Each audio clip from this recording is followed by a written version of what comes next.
yo retiraría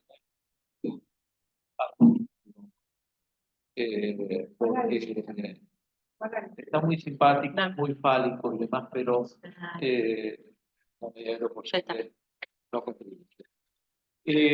Bueno, No te podés acercar. puedo ir a donde ustedes me digan. Así que. El juego de la silla está cargando. Exacto. Dale tu lugar, mira. Dale tu corazón. No, No es que creo que me dicen por la cámara, ¿no? Sí, por la cámara y por la cercanía. Entonces, bueno, aquí estamos. Muy bien. Bueno, ahí estamos nosotros dos. Tú y estoy yo.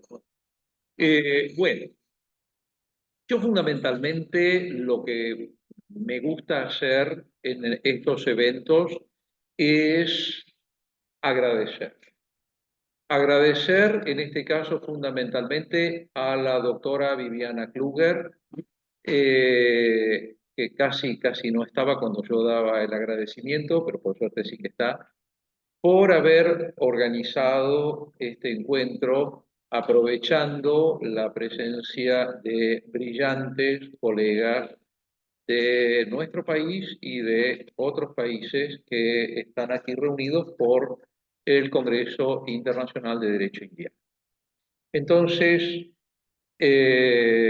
la verdad es que cada vez que vienen colegas brillantes, como el que tengo aquí a mi lado, uno lo que visualiza en ellos es una especie de naranja jugosa a la cual hay que sacarle todo el jugo que sea posible antes de que se vaya. Esto es un arte que a lo largo de los 12 años que tengo el honor de llevar como director del departamento, he aprendido, querido colega, a desarrollarlo al máximo, sobre todo porque esta es una universidad pública y nunca tenemos plata para pagar pasajes. Entonces, tenemos que aprovechar cuando la gente viaja para aquí o cuando tienen un pasaje pagado por otra persona o por otra entidad. Entonces, realmente es, por un lado, es motivo de un enorme agradecimiento de mi parte hacia la doctora Viviana Kluger, distinguidísima catedrática de esta facultad, y un gran agradecimiento para las colegas y los colegas que han venido desde España, desde Chile, desde México, desde otras partes de Argentina y que nos acompañan. El Departamento de Ciencias Sociales viene desde hace varios años, por lo menos desde que se inició la gestión primera que tuve a mi cargo y que luego cometieron el increíble error de reelegirme 4 veces. Pero lo que quiero marcar es que una de las tareas fundamentales que esta gestión ha tenido siempre, con el acompañamiento de queridos profesores como el doctor Ezequiel Abásolo, como la doctora Viviana Kluger y demás, como la doctora Verónica Lescano Galardi, que nos acompaña, como la doctora Laura Lora, nuestra subsecretaria académica tan destacada, ha sido poner en evidencia la importancia que nuestras materias tienen. Hace bastante tiempo que suelo usar como símbolo una empanada, ¿no? Y la historia de por qué uso como símbolo una empanada abierta, ustedes saben que la empanada es posiblemente la verdadera comida nacional de Argentina, no el asado como se cree a veces, sino la empanada. La compartimos con los otros países, por supuesto que con una empanada chilena comen 10 personas, con una empanada argentina come una persona sola, ¿no? Y se queda con hambre. Si uno pide una docena de empanadas chilenas, comés durante un año, ¿no? Con una docena de empanadas chilenas. Pero lo cierto es que una vez estábamos almorzando, cenando, con un grupo de colegas de sociología y de historia del derecho, y estábamos cenando en un restaurante de comidas folclóricas argentinas tradicionales, pero yo estaba comiendo una empanada riquísima.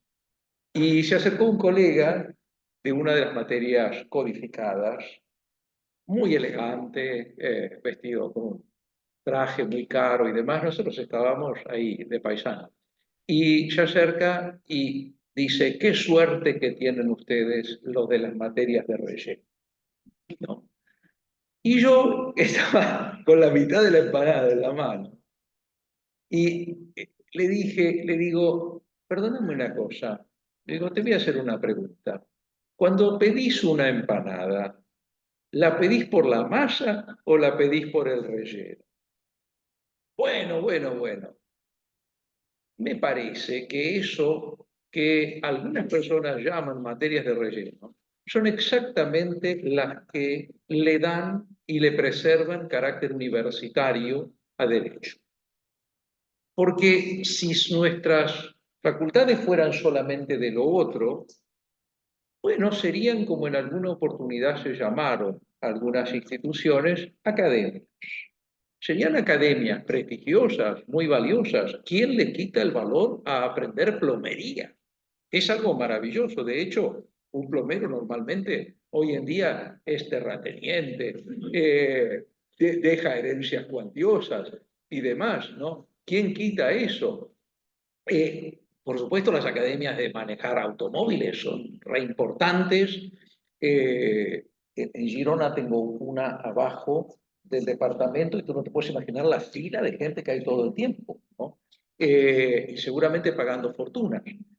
Pero universidad es otra cosa. Universidad es otra cosa. Universidad implica, sobre todo, pensamiento crítico, investigación, profundidad. Aquí viene una cuestión que me parece que hace que nuestras dos materias, Derecho Romano e Historia del Derecho, se hermanen. ¿Por qué? Porque son dos materias que están insolublemente vinculadas con la profundidad. Entonces, por eso han sido y siguen siendo objeto de diverso grado de amputación en muchas facultades. Porque desde hace un tiempo, historia del derecho y derecho romano reman contra la corriente, en gran medida reman contra la corriente. Son materias que están reñidas con la superficialidad. Y nuestra época es una época extraordinariamente superficial. El hecho de que la política en muchos países se decida en Facebook, que los presidentes estén más dedicados a retuitear y tuitear en las redes sociales que a leer o a estudiar,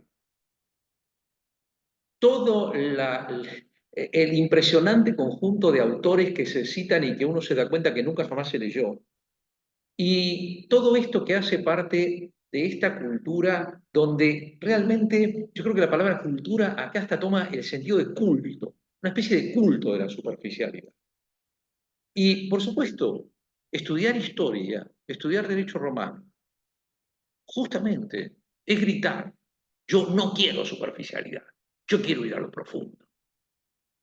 Yo quiero ir a lo profundo. Lo superficial, vamos a estudiar derecho. ¿Qué plazo hay para contestar una demanda? ¿Cuántos testigos se presentan en un caso penal? ¿Qué es lo profundo? Lo profundo es estudiar de dónde vienen las cosas, por qué hacemos lo que hacemos, por qué las instituciones se llaman como se llaman. Todo eso, muy bien. Segundo, requieren tiempo, requieren tiempo. Todos sabemos perfectamente que una investigación histórica, una investigación en derecho romano, requiere mucho tiempo. Un buen curso de historia del derecho, un buen curso de derecho romano requiere tiempo. ¿Y quién tiene tiempo ahora? Nadie. Nadie tiene tiempo. Todo hay que hacerlo así, rápido, rápido, rápido. Entonces, son disciplinas que reman contra la corriente y que se encuentran juntas con un golpe. Pero además tienen muchos elementos históricos comunes. Por supuesto, aquí en el campo del derecho romano, uno encuentra fundamentalmente a lo largo de bastante tiempo, uno encuentra dos maneras fundamentales, que por supuesto tienen matices, de ver al derecho romano, que vienen desde la Edad Media. ver al derecho romano como un fenómeno en la historia o ver al derecho romano como un fenómeno ahistórico. Yo he tenido algunas discusiones con algunos brillantes profesores de derecho romano, europeos, uno de los cuales mencionábamos hoy hace un rato, y no lo voy a decir de vuelta porque lo quiero entrañablemente, que me decía, el derecho romano no es historia y no tiene nada que ver con la historia. Es un fenómeno lógico. El derecho romano fue o es un derecho lógico. Por supuesto, uno inmediatamente piensa en Savigny y piensa en el Heutzige, ¿no? En la actualidad, heute, hoy, ¿no? El Römische Rechts de hoy. Y decir, caramba, yo no creo que haya un derecho romano de hoy, ¿no? Yo creo que justamente lo maravilloso que tiene estudiar el derecho romano es que se trata de un conjunto de construcciones jurídicas que tuvieron una extraordinaria capacidad de adaptación a circunstancias que fueron modificándose en el espacio, en el tiempo, y que además hay una realidad, esa realidad de la que no se habla, Laura. Sabemos muy poco verdaderamente de cómo funcionó el derecho romano durante muchísimo tiempo. Sabemos muy poco. Nuestra principal fuente, que sigue siendo la compilación justinianea, es una fuente tardía, es una fuente muy tardía, es una fuente bizantina, es muy tardía, donde además para colmo, como todos sabemos, el propio emperador dijo, no es que autorizó, dijo que cambiaran lo que había que cambiar cuando compilaban a los autores. O sea, les mandó que lo cambiaran. El digesto no es un trabajo científico, no es un trabajo científico. Entonces, la verdad es que esto a veces hablamos del derecho romano y me encanta ver los libros de derecho romano donde se sabe todo, donde se habla de las cosas como si todo fuera clarísimo y todo hubiera sucedido. Aparte me encanta porque la República Romana en los libros de derecho romano anduvo fenómeno, ¿no? Luego uno cuando estudia históricamente se da cuenta que andaba muy mal, ¿no? Lo cual a uno le da cierta satisfacción, de mal de muchos consuelo de tontos, porque uno dice, caramba, nuestras repúblicas andan mal, epidemia. Sí, tal cual, bueno, tal cual. Bueno, o sea, no, pero a mí me llama la atención porque dicen, bueno, el cursus honorum. Siempre a mis estudiantes cuando daba derecho romano, siempre les poníamos que me decía el cursus honorum, ¿no? El cursus honorum. Entonces los estudiantes dicen, bueno, qué maravilla.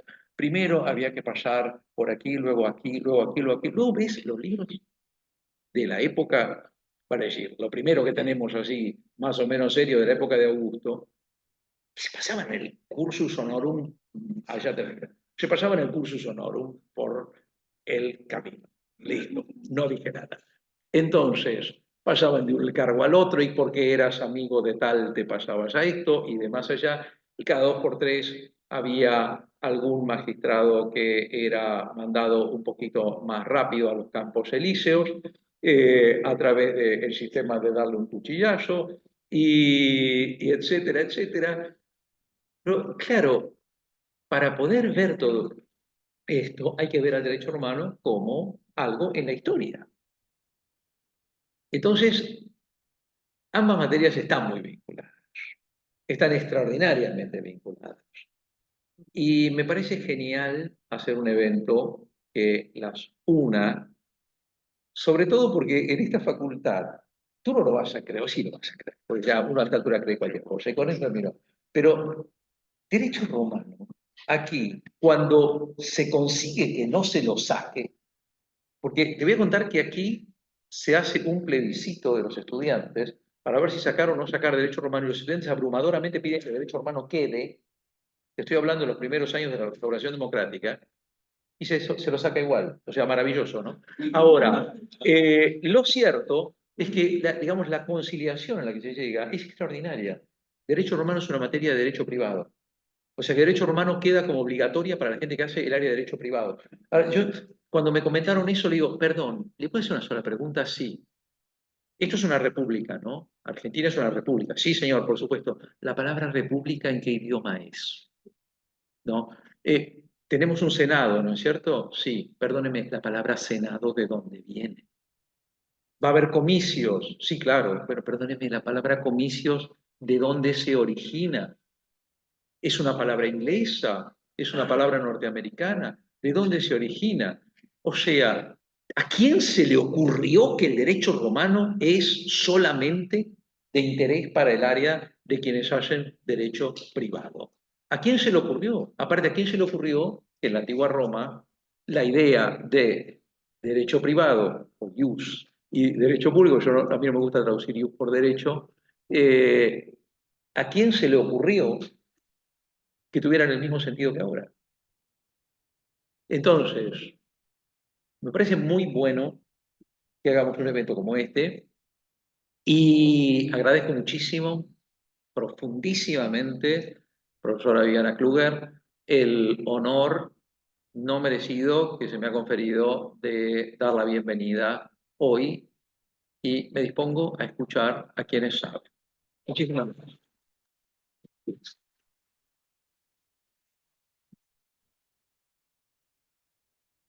Bueno, muchas gracias, Ricardo. Vamos a hacer un cambio logístico. ¿Vos quedás? Tú te quedas. Nosotros quedamos en torno a ti. Cuando el expositor hable, que se siente adelante de la computadora y bien cerca del micrófono. Ahí. Así. Sí, grabando está grabando. Banquen 2, ahí vamos. Espérame que quiero hacer. Bueno, vamos a presentar. Espérame un segundito. En más. Poneme el cosito en más, donde están las tres cositas. Banquen 2 segunditos que estamos con. Listo, está grabando. Si yo le dije que está grabando. Claro. Sí. Porque no aparece. Bien, bueno, entonces vamos a presentar a nuestro querido y gran referente, porque si hay algo que tiene este encuentro es que son todas eminencias, literal. Así que, ¿cómo te simplifico en 2 minutos, Paco? Dímelo tú. Bueno, Paco Francisco Cuenaboy es catedrático de Derecho Romano de la Universidad de Cantabria desde el año 1994. Es autor, traductor y editor de más de una docena de libros y sin fin, literalmente sin fin de artículos en España, en Chile, en Italia. Es miembro de la Asociación Iberoamericana de Derecho Romano y del Instituto Internacional de Historia del Derecho Indiano. Acá dejo porque lo que yo quiero es que lo escuchemos y todo lo que quieran conocerlo, lo googlean, que para eso estamos. Para eso está el Google, ¿no es cierto, señor? Muy bien, bienvenido. Sí. Para que te escuchen. A ver qué tal sabes. Bueno, pues muchísimas gracias a todos. Me siento muy a gusto porque me siento entre amigos. Y eso es muy grande. Y en Argentina, que es un país que conozco desde hace muchos años, en esta facultad, en la que también he estado la primera vez en los años 80 y por primera vez ahora para una actividad académica. No voy a reivindicar el derecho romano porque, poniendo entre paréntesis la diferencia entre el ser y el deber ser, ya lo ha hecho el profesor Ricardo Rabinovich. Así que voy, sin más, a mi tema, que es la captatio testamentorum ante el derecho. Comienzo con una definición. ¿Qué es eso de captatio testamentorum? La captatio testamenti o hereditatis es un proceder sostenido en el tiempo con el que un particular intenta ganarse el favor de un potencial testador. El captator adula a una persona acaudalada con la esperanza de recibir a su muerte cuanto más mejor de sus bienes, y para ello se finge amigo sincero del captandus y le prodiga regalos y servicios. De todos modos, la apetencia sucesoria, porque de esto estamos hablando, muy extendida en la sociedad romana, no es de ningún modo exclusiva del captator. Lo singular de este no es el despliegue de una estrategia que el ciudadano honorable también conoce y emplea, aunque con mesura y discreción, sino la doblez y la grosera exageración. La difusión de las prácticas captatorias crece desde los últimos tiempos de la República con la tendencia de las clases altas al celibato y los matrimonios sin hijos. una tendencia cuyo resultado más visible es la aparición del tipo del viejo célibe y rico a quien halagan los que esperan heredarle, o sea, la aparición del senex locuples et orbus como captandus o víctima idónea de las maniobras del captator. Concuerda con esto la descripción de la órbitas de la carencia de hijos, junto a la riqueza y la edad avanzada, como potenciadores de la influencia de un individuo, sea hombre o mujer. Los escritores romanos de los siglos I y II presentan el fenómeno de la captatio como asentado en el tiempo, y seguro que no exageran, puesto que ya Cicerón, en el siglo I a.C., se había referido al viejo rico y sin herederos como particular objeto de deseo. Antes aún, el comediógrafo Plauto, en el siglo II a.C., aborda el fenómeno desde el punto de vista de un testador decidido a aprovecharse de la ambición hereditaria que mueve a sus parientes, dejándose querer por ellos. Esto es importante porque prueba la ambivalencia funcional de la captatio e indica que sus agentes son dos, de tal modo que el captator, siempre inseguro de alcanzar su objetivo, asume el riesgo de ser largamente parasitado por su supuesta víctima, por el captandus, sin obtener recompensa suficiente u obteniendo ninguna. Las fuentes, sobre todo literarias, reflejan también situaciones de especial fragilidad que pueden favorecer el éxito de la captatio, como, sin ir más lejos, la de encontrarse la víctima enferma de gravedad o en situación de no poder resistirse a un chantaje. A la hora de evaluar jurídicamente esta clase de prácticas, conviene no olvidar esta dualidad que las caracteriza. Bueno, es de suponer que quienes se dedicaban a la captatio conocían todo lo que llevo dicho, y mejor aún lo sabrían los heredípetas, esta es la palabra que emplea el diccionario de la lengua española, los heredípetas expertos, practicantes de una actividad que varios textos llaman ars, arte, y que Horacio, con evidente intención paródica, organiza y expone como si en efecto lo fuera. A grandes rasgos, los cánones de esa técnica espuria se refieren a la identificación del objetivo apropiado y al tratamiento más eficaz que se le debe dar para captar su voluntad. Dice Horacio que la víctima idónea es desde luego el anciano pudiente y sin hijos, aunque es mejor hablar en plural, porque el buen artífice, el buen captator, se ejercita por doquier y no se limita a un solo blanco, ni desiste al primer fracaso. La ausencia de hijos es lo ideal, pero de haber uno, el captator todavía puede confiar, si el niño es enfermizo, en la eventual eficacia de una sustitución hereditaria. Si la dificultad viene de una esposa avispada o de un liberto no maleado, de un liberto dispuesto a abrir los ojos al anciano, el captator intentará atraérselos para asociarlos a su causa. En cuanto al tratamiento más eficaz, consiste, en resumen, en mostrarse atento y servicial con el captandus y en colmarle de regalos, llegando al punto, si es un libertino, de poner a su disposición la mujer propia. Un captator avezado finge generoso desvelo por el bienestar de su víctima. Con ello, además de embaucarla, se publicita ante otros ancianos y favorece la prosperidad de su negocio. Celoso de su prestigio, cuando muere el Senex, oculta su alegría, deja correr unas pocas lágrimas y le dedica un estupendo funeral. Claro que todo esto lo hace de mejor gana si sabe que en su testamento el finado se ha acordado de él. Pero la forma artística de cerciorarse de esto no es leer la estábula, el documento del testamento que el testador acaso le muestra, sino apartar ese documento y al mismo tiempo mirar de reojo las líneas en las que figuran los herederos. Por último, si un coheredero anciano y enfermo quisiera comprarle su parte, el captator no debe dudar en cedérsela por un precio ínfimo, a fin de ganárselo para cuando llegue a él el momento de testar. La captatio es detestable principalmente por su carácter insidioso.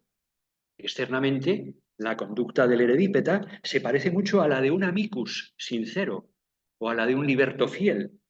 De ahí que el captandus, la víctima, confundiendo los motivos de quien lo agasaja, pueda caer en la trampa que se le tiende.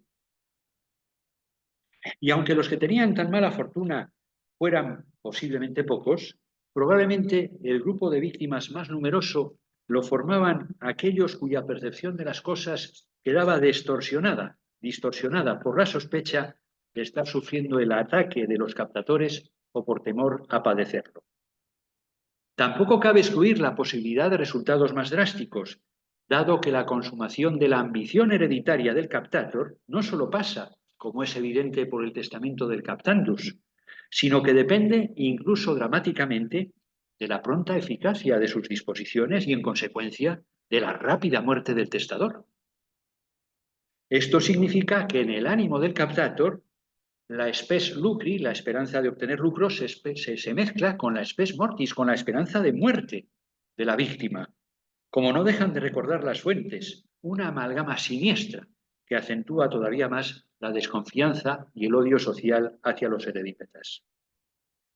Por lo demás, el heredípeta que cediendo a la tentación adelanta o acelera la muerte del testador, desvanece toda posibilidad de valorar de forma autónoma su conducta anterior dirigida a captar la voluntad del difunto, al quedar subsumida esa actuación en el hecho jurídicamente más grave y radical, en la muerte del propio testador. Dos pinceladas sobre una posible figura típica del captator.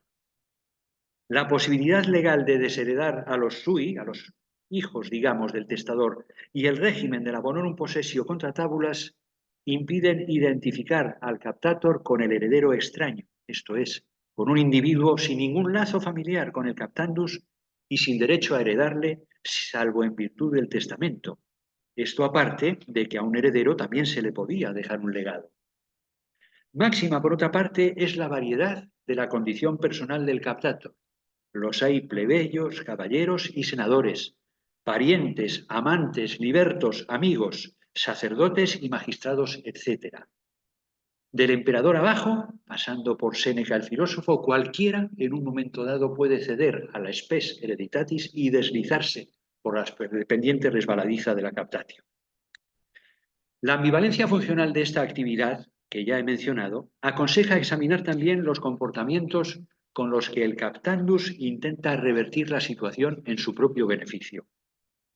El senex locuples et orbus, o la bétula de equivalentes cualidades, se presenta en las fuentes por regla general como un individuo no menos artero que el captator. El periplectómeno de Plauto ofrece una imagen bastante fiel de él. Como es fácil suponer, su estrategia habitual consiste en mantener en vilo a quienes contemplan la posibilidad de recibir algo a través de su testamento. La plena libertad de disponer mortis causa es, en efecto, su mejor arma, complementada por otras como la falsa impresión de mala salud o enfermedad, sugerida a los captadores por signos como la palidez del rostro, la fiebre y la tos persistente. La práctica de estos fingimientos reequilibra parcialmente la balanza de la inmoralidad entre el captator y el captandus, pero lo decisivo es la libertad de testar. El heredípeta nunca está seguro de triunfar. No es ya que no pueda fiarse de la palabra del captandus, es que ni siquiera el conocimiento efectivo del testamento le sirve de nada, porque, como apunta Marcial, un jabalí cautivo y mal alimentado tiende a escaparse de la jaula. La idea, pues, es que el único medio de retener al captus, suponiendo que ya lo sea, es seguir cebándolo de la misma forma que ha permitido su captación. Ello porque hasta el momento mismo de morir tiene a su disposición la facultad de cambiar su testamento, y para el derecho la única voluntad que cuenta es la última. Como cabría esperar, los captandi cambiaban con mucha frecuencia sus testamentos. Esta costumbre estaba muy extendida entre los romanos de clase alta, hasta el punto de considerarse indeseable el hecho de morir con un testamento no debidamente actualizado. Pero ese mismo hábito podía servir también para mantener la incertidumbre de los captadores, sembrar en ellos falsas expectativas e incentivar su rivalidad. Todo, evidentemente, en interés del testador cortejado, cuya palabra era la última siempre y en todo momento. Un heredípeta casi se arruina por regalar a su víctima cada una de las 30 veces que ha hecho testamento en un solo año. Extenuado, le pide que otorgue con menos frecuencia, signar rarius, o que se muera de una vez. 30 veces puede ser una hipérbole increíble. Más verosímil resulta la amargura de otro, no sabemos si amicus o captator, al verse desbancado en un Nuevo Testamento por rivales que se ganan la voluntad de la testadora por las noches.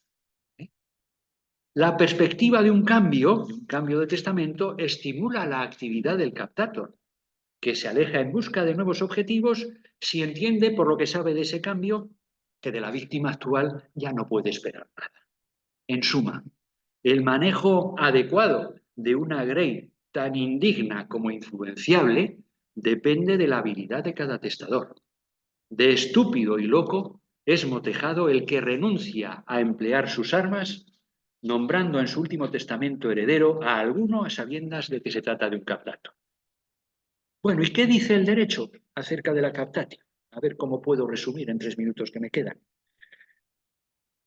Hay 2 romanistas, un holandés y otra sudafricana, que consideran que la captatio es prácticamente irrelevante para el derecho, que más que una actividad ilegal es impropia, salvo cuando va unida al dolo o a la violencia, y que además es enormemente difícil de probar. Yo, basándome en algunos casos que presentan las fuentes literarias, llego a conclusiones distintas, basándome en conductas como las siguientes. La de uno que regala y pide con insistencia matrimonio a una mujer porque tose. Y en paralelo la de otro que hace votos en voz alta por la curación del captandus aquejado de grave enfermedad. La inmoralidad intrínseca de estos actos es lo de menos. Lo principal es su valoración jurídica, que depende de su aptitud para influir en la voluntad y en las determinaciones del testador. En este momento, por supuesto, no es indiferente que las víctimas, en estos casos, en ambas enfermas, se encuentren en una situación de especial fragilidad. Pero además digo que en este momento hay que recordar la noción jurídica de dolo, de Digesto 4312. O sea, el dolo se caracteriza por su finalidad, alterius decipiendi causa, a circumveniendum falendum decipiendum alterum. Es una acción dirigida a engañar, a hacer caer en el error a otro. Ahora bien, una misma acción puede responder a causas o fines diferentes, y de ahí la necesidad de probar en cada caso la existencia de esa específica intención. Con estos presupuestos, creo yo que el carácter doloso de las 2 conductas bajo examen es seguro. Y me pregunto entonces, ¿qué circunstancia podría impedir a priori el intento de probar la existencia y la eficacia del dolo en casos como estos? De hecho, si hay testadores que se libran de caer en engaños tales, ¿por qué la prueba de lo que otros no han sido capaces de decretar a tiempo tendría que ser imposible? El fracaso del que es desplazado por aquellos que se ganan de noche a la testadora, eso es irremediable. El motivo por el que ésta los favorece jurídicamente es incontrolable. No se trata de que no sea inmoral, ni de que no se pueda probar, sino de que es indiferente para el derecho, porque esa mujer ha decidido con libertad y no la ha engañado a nadie. Pero en cambio sí pueden sufrir engaño estos otros, los afectados por los actos que estamos analizando y por otros semejantes. De modo que si en esos casos se llega a probar que la razón por la cual el testador premia al captator es que ha caído en su trampa, habrá que admitir la presencia del dolo. Y termino rápidamente porque queda más tiempo. Violencia no. La violencia elimina el concepto de captatio y tiende a plasmarse en un crimen específico, como por ejemplo un asesinato o una coacción a una mujer para contraiga matrimonio, o el adulterio incluso. Violencia no, engaño, dolo sí. Eso sí, eso es lo característico de la captatio. Me quedaría hablar de las hazañas de Régulo, que es un captator histórico, histórico. Hazañas descritas por Plinio el Joven en su epistolario, pero bueno, no tengo tiempo de hacerlo. Maravilloso. Muchísimas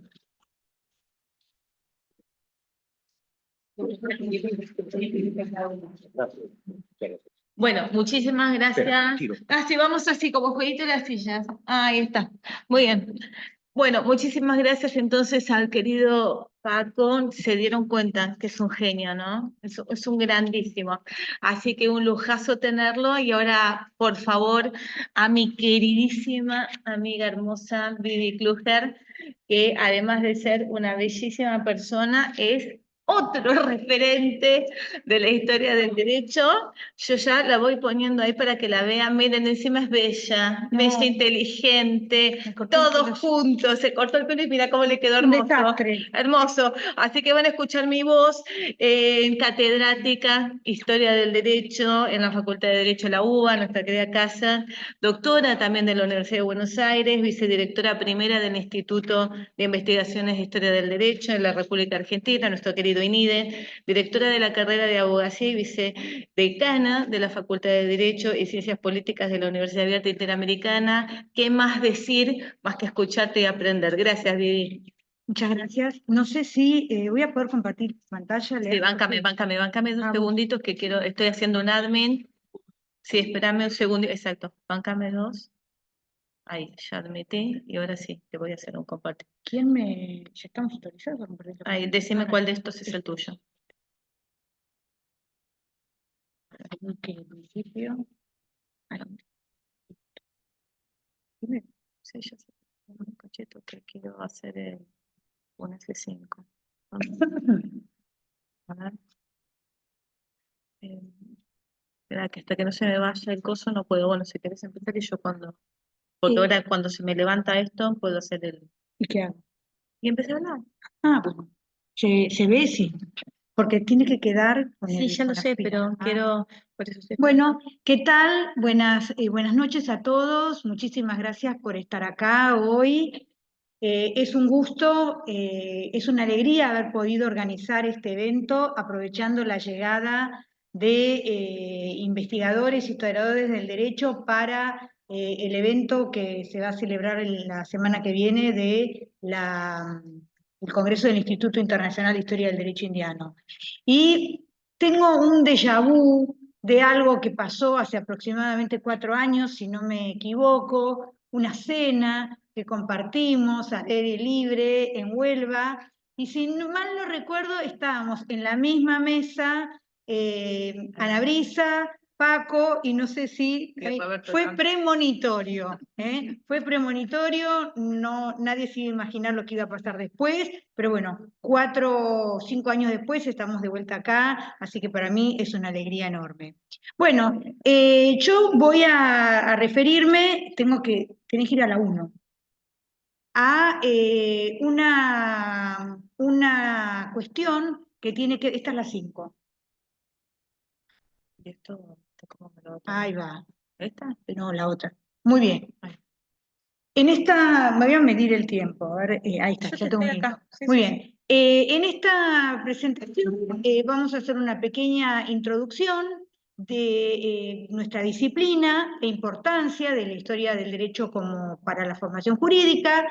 Vamos a hablar sobre qué es la historia del derecho, en qué medida la historia del derecho contribuye a la formación jurídica, por qué hay que incluir la historia del derecho en los planes de estudio de las escuelas de derecho, cuál es la situación en Argentina y unas consideraciones finales.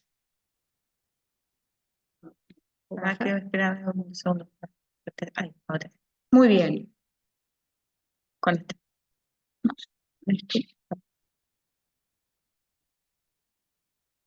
¿Qué te parece bien? No, ¿qué es eso? Si no, minimizar, ahí está. Pero lo que pasa es que Aquí hay que seguir admitiendo. Claro, por eso, entonces es como que se me corta ahí y entra. A ver si puedo escribir. ¿Qué no pasa? No te digo eso con Ahí va.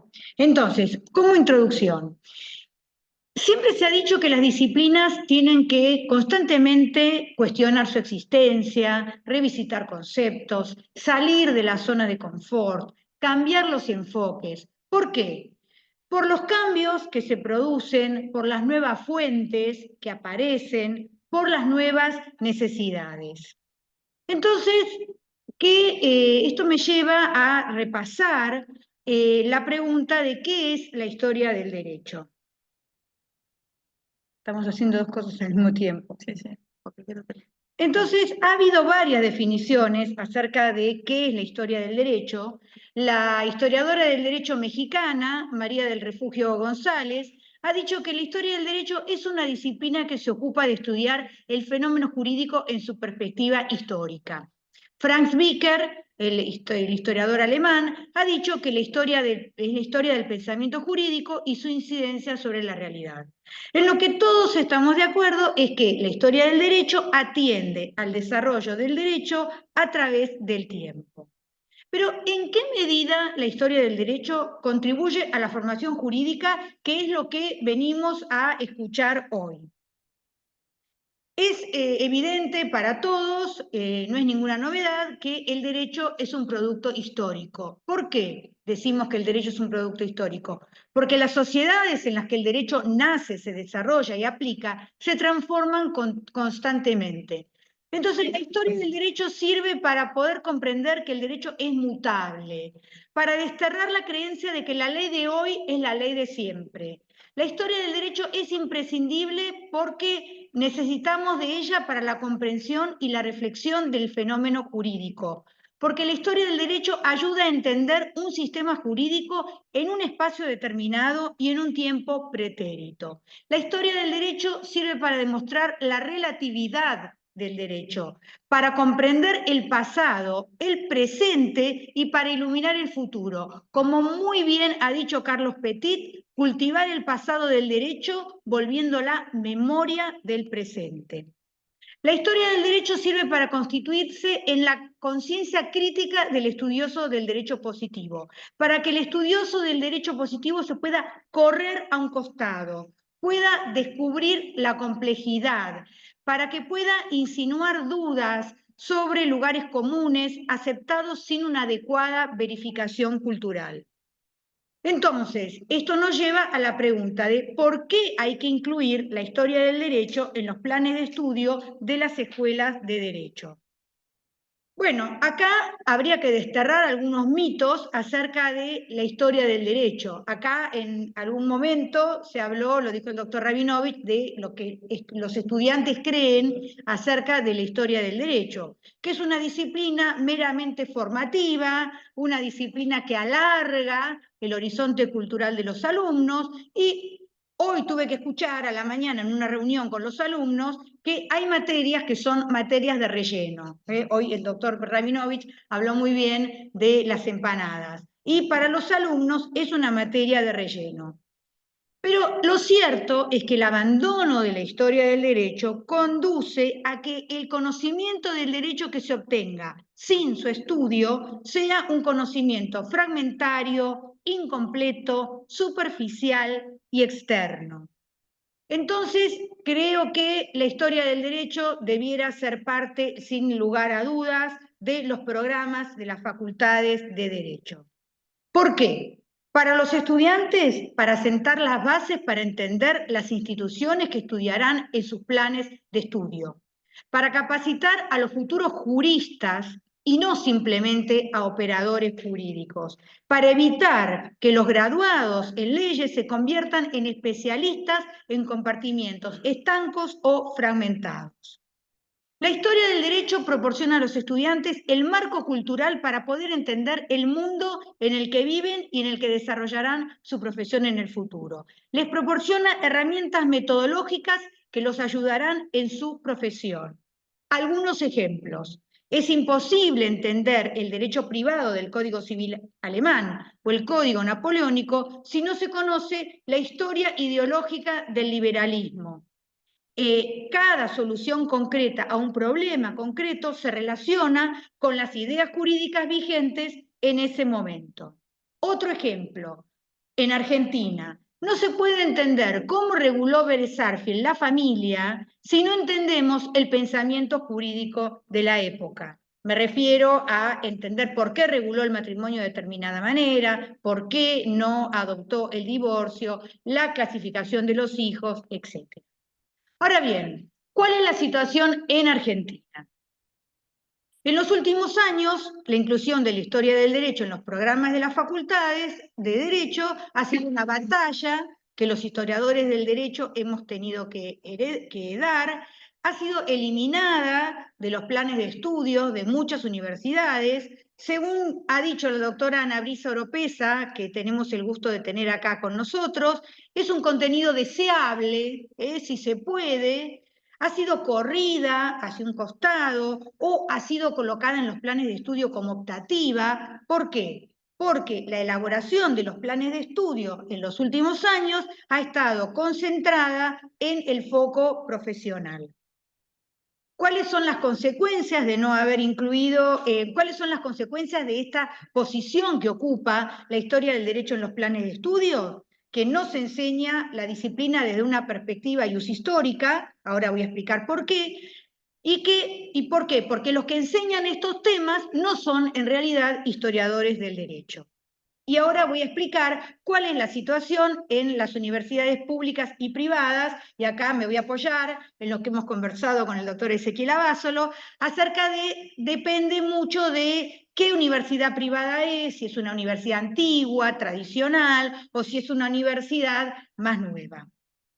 En esta facultad, la Facultad de Derecho de la Universidad de Buenos Aires, la más importante de la República Argentina, y estoy muy contenta de que esta presentación se esté grabando, la historia del derecho es electiva, ha dejado de ser obligatoria.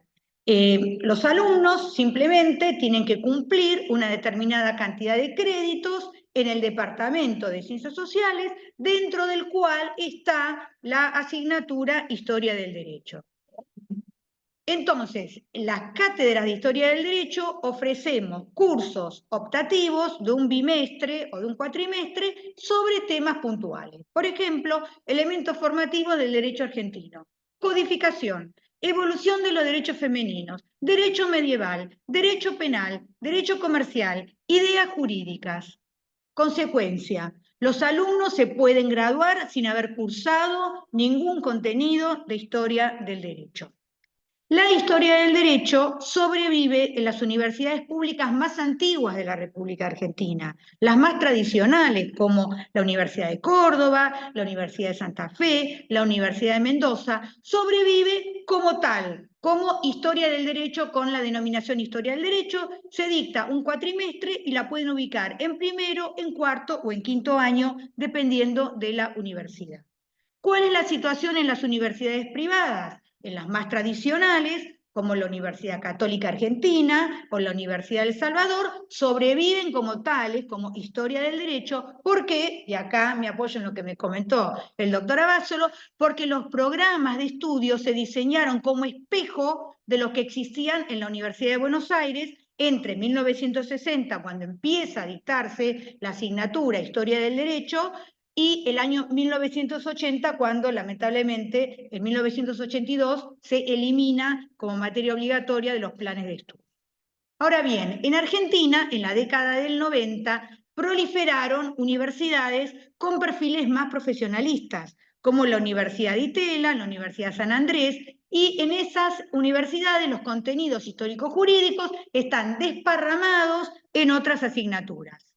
Mientras que en otras universidades directamente no se dicta historia del derecho, ni siquiera sus contenidos desparramados. Entonces, para finalizar, los graduados en leyes en Argentina, y ese es el problema, históricamente se han insertado en todos los ámbitos. La mayoría de los presidentes argentinos han sido graduados en abogacía. La mayoría de los legisladores han sido graduados en abogacía.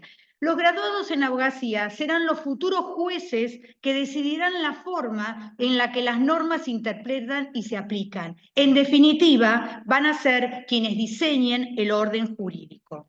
Por lo tanto, el estudiante de hoy será el futuro juez, el futuro político o el futuro legislador. Entonces, la historia del derecho es necesaria para los estudiantes, para los abogados, para los legisladores, para los jueces, para los políticos. Pero lo importante es que los profesores que enseñan historia del derecho la acerquen para que los alumnos entiendan que la historia del derecho es algo útil y no solamente algo teórico.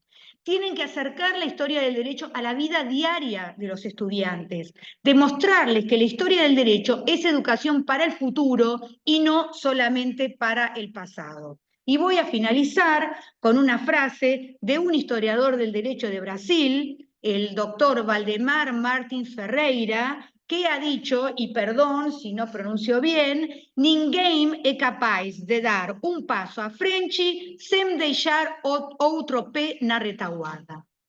Muchas gracias.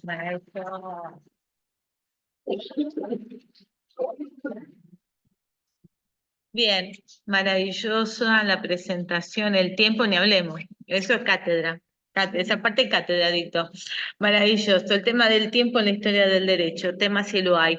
Bueno, mi querida entonces amiga Ana Brisa Oropesa Chávez, otra, acá todo, todo para arriba, nada para abajo, de este nivelazo que estamos teniendo, mi querida doctora e investigadora, tiempo completo, así que está a full con esto, del Instituto de Investigaciones Jurídicas de la Universidad Veracruzana, es docente de licenciatura y posgrado, es directora de la editorial Anahuac Veracruz, referente, se lo hay en editoriales científicas, miembro de diversidad de seminarios especializados en historia del derecho, así que mi querida Ana Brisa, solo queda escucharte. Muchísimas gracias. Pues Bien, yo... ven más aquí, ven un poquito. Sí. Ah, claro, Dale, un poco en la cambiamos, silla. después de la silla. Sí. Salvo Vivi, que puede hablar en todas las distancias, ¿sabías que En todas las circunstancias, sí. Sí, está bien, está bien. Ahí sí está bien. Será que ya aprovecho y entonces voy a ver si te puedo... Muy bien. Bueno, pues muchísimas gracias nuevamente, desde luego a la doctora Viviana Kluger y a quienes nos acompañan el día de hoy, particularmente también al doctor Rabinovich que nos está dando la anfitrionía y la posibilidad de que estemos juntos. Después de haber sobrevivido a la pandemia también, esto no deja de ser algo y un tema feliz. Yo voy a seguir el tema que presenta la doctora Kluger con el tema de reflexionar sobre la importancia y la utilidad, que tengo ahí algunos conflictos con si necesariamente la historia del derecho debe ser útil, pero bueno, eso podría ser tema de otra discusión. Yo quisiera someter a su consideración una reflexión sobre la relación entre historia del derecho y el proceso de democratización que vivimos en los países latinoamericanos. Y desde luego que es una reflexión que está en instrucción y que admite pues todas las observaciones que ustedes tengan a bien dirigir. Y bueno, esto desde luego que me lleva a la precisión del tema de la exposición. Hablar de historia del derecho en este contexto, en el contexto de proceso de democratización, significa en primer lugar referirse a este objeto de estudio en su acepción de cátedra, porque podemos hablar de historia del derecho también como un objeto científico, por ejemplo, pero yo me voy a referir a historia del derecho como una cátedra. Y me parece que también en su consideración como acontecer histórico-jurídico en sí mismo. Pues se puede estudiar la historia del derecho en cómo se ha enseñado, por ejemplo, en las distintas universidades de América Latina a lo largo del siglo XX. Visto como cátedra, aludimos a una parte muy puntual y acotada de la enseñanza jurídica en términos prácticos a una materia de las mallas curriculares, cuando todavía permanece en ellas, porque, bueno, no es que sea consuelo, pero sí que compartirles que en México vivimos un fenómeno también muy acusado, en donde está desapareciendo de la malla curricular, en ocasiones como optativa, como acontece en la Universidad Veracruzana. En la Universidad de Anáhuac permanece como materia curricular, pero hemos tenido que hacer una defensa de ello, y el argumento va en el sentido de no se necesita una materia, cada vez que estemos dando constitucional, penal, pues hacemos un par de clases y hacemos contenidos de introducción de historia de cada una de ellas, como si eso fuese suficiente para poder armar el muy complejo rompecabezas que implica el propio derecho. Y bueno, derecho romano, por ahí todavía sobrevive. Ha vivido en México un fenómeno ligeramente distinto que el de la historia del derecho nacional. Se le sigue concibiendo como una parte fundamental para la comprensión, pero también ya en varias universidades ha desaparecido derecho romano como parte de las materias curriculares, y pues siempre hago la misma broma y entonces estamos formando ingenieros del derecho y no pues juristas, con todo respeto para los ingenieros a quienes les tengo gran admiración.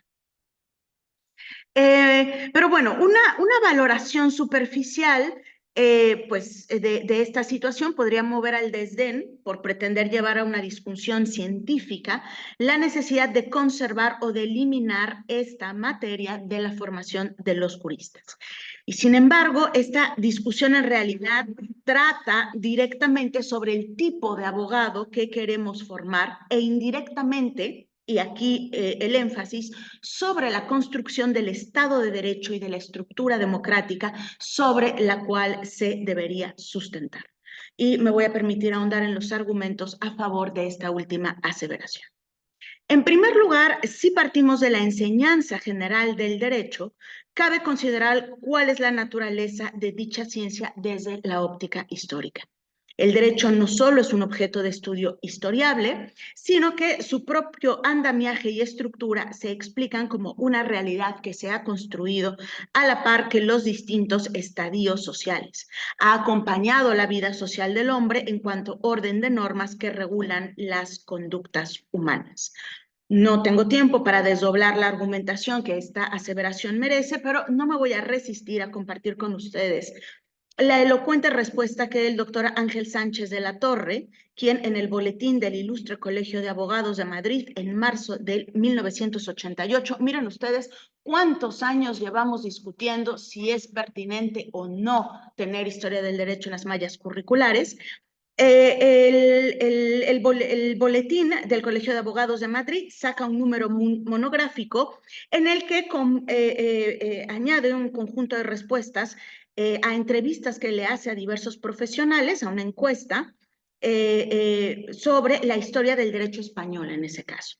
En el marco de la reforma que en aquel entonces se hizo al título de licenciado en Derecho, en la que se proponía que la materia de historia del derecho no fuese considerada como materia obligatoria. La totalidad de los encuestados, que iban desde profesores de asignaturas diversas, un notario, un decano del Colegio de Abogados, abogados postulantes, funcionarios, hasta el cierre que hizo en aquel entonces Alfonso García Gallo, llevaron a cabo una defensa unánime, no solo sobre la importancia de conservar la materia como troncal u obligatoria, sino que elaboraron un verdadero panegírico alrededor de la disciplina y una crítica muy ácida hacia quienes desdeñaban su valor. Retomo, pues, la respuesta del doctor Ángel Sánchez de la Torre, catedrático de Filosofía del Derecho de la Universidad Complutense, quien, con sorpresa frente al planteamiento que él calificaba de tal modo improcedente que rayaba en la obscenidad, de si los juristas debían conocer la historia del derecho, contestaba: pero si el derecho es la más preclara de las fuentes escritas de la historia, es el más antiguo de los objetos de investigación histórica y es la base metodológica del conocimiento histórico. Convencido estaba el hombre, cierro la cita. En efecto, la naturaleza del derecho es de tal suerte histórica que recientemente las instituciones que proponen la remoción de la materia ofrecen, como flaco placebo, colocar pues lo que les comentaba, ¿no? Una introducción, porque, a ver, sí, entendemos que es importante, pero bueno, con un par de sesiones será más que suficiente. El derecho es un producto histórico, no lo califiquemos, pero el jurista que se precie de serlo deberá tener al menos conciencia de esa dimensión histórica. Y esa conciencia hará nacer un diálogo muy particular al interior de las aulas y podrá detonar, en el mejor de los casos, la curiosidad por ahondar en la rama del derecho de interés para el educando, podrá contribuir a convertir al estudiante en estudioso también, promoverá la formulación de preguntas y quizá pueda fomentar el estupor frente a lo que Aristóteles llamó los fenómenos sorprendentes más comunes. Y precisamente gracias a esa admiración podrá emprender la construcción de explicaciones y más tarde formular algunas respuestas. Si hubiese alguna duda sobre la importancia de la conciencia histórico-jurídica, baste con observar que los modelos curriculares universitarios que optaron por la desaparición de la materia de historia del derecho argumentan, insisto, que en la introducción de cada materia formativa habrá que dar una pequeña charla sobre el nacimiento histórico de cada una de esas materias. Entonces, la conciencia histórico-jurídica va a contribuir al desarrollo de un sentido crítico del presente y de la realidad sobre diversos fundamentos, pero me interesa detenerme en aquel que permitirá dotar de contenido a los ideales axiológicos del derecho. Cómo se han comprendido a lo largo del tiempo y de los espacios la justicia, la igualdad, la libertad al individuo y a las colectividades para llegar a lo que vivimos hoy. Por supuesto que estos temas pueden estar asociados a cuestiones filosóficas, sociológicas, antropológicas, incluso a los momentos en que estas ciencias se han ocupado del derecho. Hay una obra de reciente publicación, El jurista y el antropólogo, Conversaciones desde la curiosidad, en donde un antropólogo, Claudio Lomnitz, pregunta a José Ramón Cosío, ministro en retiro de la Suprema Corte de México. Se preguntan para qué sirve la antropología y Claudio Lomnitz, antropólogo, le pregunta al jurista para qué sirve el derecho. La verdad es que es una obra que se lee muy rápido, muy sencilla y que recomiendo ampliamente. Sin embargo, desde la historia jurídica se pueden generar preguntas directamente relacionadas con el contexto contemporáneo que estamos viviendo, específicamente el contexto político-social de América Latina de la segunda década del siglo XXI y particularmente sobre su desarrollo democrático. A partir de esa premisa podemos plantearnos varias y muy diversas preguntas. Por ejemplo, ¿cómo se ha comprendido la democracia en América Latina desde su proyección normativa? ¿Cuál es nuestro nivel de desarrollo democrático plasmado a nivel constitucional? ¿Quiénes son los actores jurídicos que han contribuido a la construcción democrática del país? ¿Es la democracia el único sistema político por el cual podemos optar? Quiero resaltar en primer lugar que ninguno de estos planteamientos puede responderse ni siquiera de manera exploratoria en este momento. Sin embargo, sí que me gustaría ofrecer argumentos que desde el ámbito jurídico puedan abonar a ello. Es decir, no basta con hacer una enumeración de hechos o de cuerpos jurídicos, cuáles han sido las constituciones, cuáles han sido los códigos civiles, sino que metodológicamente deben estar organizados hacia la examinación de un objeto de estudio de naturaleza deóntica. El objetivo de esta participación, insisto, no es otorgar respuestas a las preguntas concretas que hemos hecho, que por otro lado ya han sido exploradas profundamente por varios estudiosos, particularmente en materia constitucional, sino discurrir sobre la necesidad no solo de conservar la materia del derecho en la formación universitaria de los licenciados en Derecho, sino de ampliar su currícula e incluirla también en la formación de jueces y magistrados, como ya lo han propuesto autores como Tarufo o como Carlo Hinsburg, precisamente para obsequiar motivaciones para arrastrar las respuestas que se han formulado en el pasado respecto a estos y otros cuestionamientos que impidan colocar como novedosos descubrimientos añejos. Y para dejar de vivir en el planeta de la inexperiencia, como también lo llamaba Milan Kundera. Para el tema concreto de esquemas regulatorios que favorezcan la democracia, Roberto Gargarella, en su obra La Sala de Máquinas de la Constitución, discurre sobre el constitucionalismo latinoamericano y la obstinada atención que históricamente sus estudiosos han otorgado a las cuestiones de derecho en detrimento de las cuestiones de la organización del poder, como si la democratización política y el robustecimiento social que se quieren promover a través de cambios en las secciones de derechos fueran compatibles con la concentración del poder y del centralismo autoritario que se preserva en la sección relativa a la organización del poder.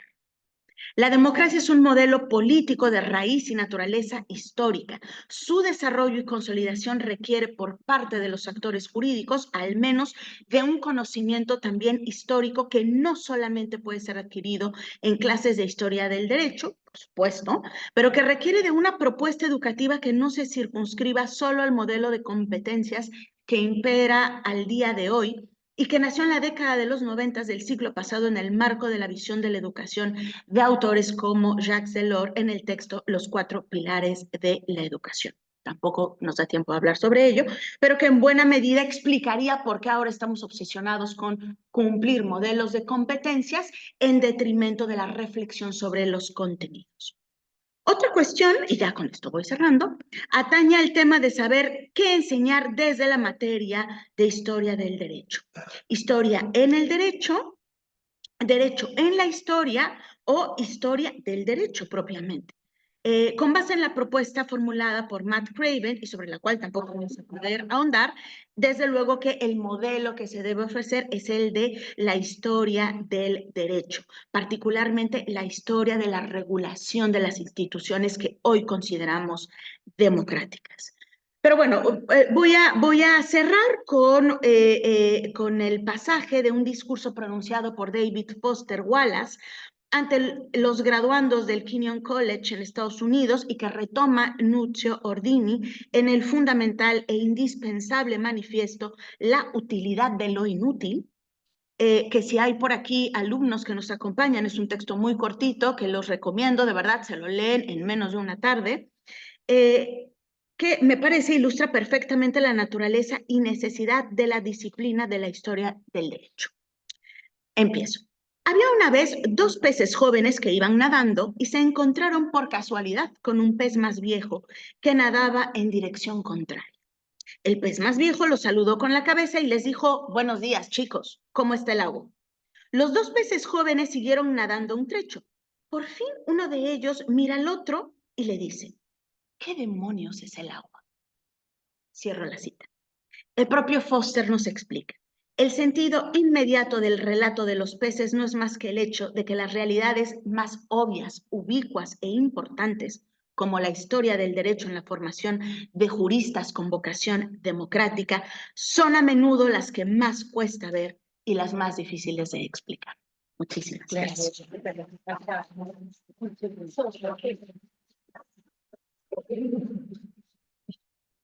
Bueno, agradecemos a Ana Brisa, se dan cuenta que acá todo para arriba, lo que yo vengo diciendo. Maravilloso, y el tiempo increíble, cátedra de tiempo nos están dando todas. Bien, pasas Roberto, entonces vamos a presentar a otro querido amigo, Roberto Andrés Herón Reyes, que nos está súper visitando de Chile, súper llegado, así que ahí ya lo vamos viendo. Roberto es magíster en Derecho del Trabajo y de Seguridad Social de nuestra queridísima Universidad de Chile y magíster en Investigación Jurídica de la Universidad de los Andes, donde también está realizando su doctorado. Es profesor asistente de la Facultad de Derecho de la Universidad de Chile, adscripto a los departamentos de Derecho del Trabajo y de Seguridad Social y de Ciencias del Derecho, del que también es su subdirector. Es un investigador en temas súper complicadísimos de trabajo y de historia del derecho, así que estamos súper atentos, Roberto, a escucharte. Ah, sí, lo voy a pasar. Dale. Bueno, Bien. tampoco se pierden algo.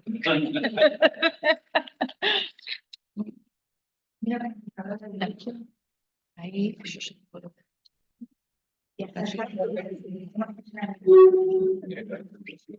Sí, pero no, No, la no es necesario. Ya. Bien, buenas tardes. Aprovecho de saludar aquí a mis distinguidos colegas, agradecer a la profesora Viviana Kluger por la preparación de esta actividad y también aprovecho de saludar a la distancia a mis queridos alumnos del curso de Historia del Derecho 1. Bien, esta exposición quizás va a ir a contracorriente de lo que han dicho mis destacados y eminentes colegas, porque debo hacer una confesión que ya se adelantó. Yo no solo enseño la asignatura de relleno, como nos dicen quienes enseñan Derecho Positivo, sino que también enseño las asignaturas que forman parte de la masa, es decir, estas asignaturas que son de supuestamente mero derecho positivo. Digo esto porque justamente mi camino bifronte, que quienes me conocen, está desde mis orígenes, partí siendo primero ayudante porque terminé el ciclo de Historia del Derecho, después seguí siendo ayudante del ciclo de Derecho del Trabajo, y de forma paralela he cultivado la carrera en esas dos disciplinas. Y por lo tanto, de un tiempo a esta parte, yo me he preguntado ¿por qué la historia del derecho es mal vista entre los colegas que enseñan derecho? Es decir, me he hecho la pregunta desde un punto de vista inverso. ¿Por qué tenemos tan mala prensa entre los profesores de las cátedras de derecho positivo? ¿Por qué nuestros argumentos que han ocupado hojas y hojas en distintos momentos históricos no convencen a quienes enseñan derecho positivo? Y la verdad que aquí simplemente voy a desmitificar dos cuestiones que yo he leído en los textos de profesores chilenos y también extranjeros, que emprenden de tiempo en tiempo, según los embates de las reformas curriculares, la defensa tanto de la historia del derecho como del derecho romano. Y aquí nosotros los historiadores del derecho parece que nos negamos a un dato dado. Y el dato dado es que vivimos en una época donde la enseñanza universitaria, nos guste o no, es profesionalizante. Y es extraño que los historiadores del derecho, que justamente nos tenemos que atener a los hechos, y son los datos dados, cada uno los interpreta como quiere, ciertamente, se resisten a esa realidad.